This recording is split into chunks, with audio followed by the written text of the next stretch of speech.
അയ്യോ, മറ്റുള്ളവരെന്നെ പറ്റി എന്ത് ചിന്തിക്കും? ഇതാണ് മലയാളികൾ ഫേസ് ചെയ്യുന്ന ഏറ്റവും വലിയ പ്രോബ്ലമായിട്ട് തോന്നിയിട്ടുള്ളത്. അതിനുള്ളൊരു സൊല്യൂഷൻ ഞാൻ പറഞ്ഞുതരാം.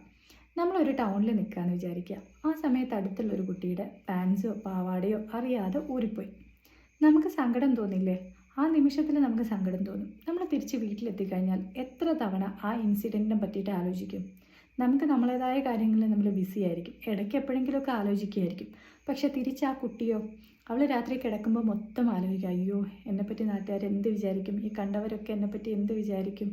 അവൾക്ക് ദിവസങ്ങളോളം ആ സങ്കടം ഉണ്ടാവും, അയ്യോ മറ്റുള്ളവർ എന്നെപ്പറ്റി എന്ത് ചിന്തിക്കും എന്നുള്ളതിൽ. യഥാർത്ഥത്തിൽ ആരും നമ്മളെപ്പറ്റി ചിന്തിക്കാൻ പോകുന്നില്ല, നമ്മൾ മാത്രമേ ചിന്തിക്കുന്നുണ്ടാവുള്ളൂ.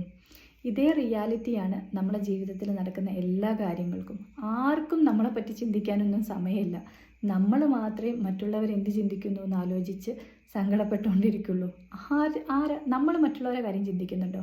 ഏതെങ്കിലും വ്യക്തികളുടെ കല്യാണം ഭയങ്കര ആഡംബരമായിട്ട് നടത്തിയിട്ട് അത് ആ പോയ സമയത്ത് നമ്മൾ ചിന്തിക്കുക എന്നല്ലാതെ പിന്നീട് എപ്പോഴും നമ്മൾ ഓർത്തുകൊണ്ടിരിക്കാറുണ്ടോ?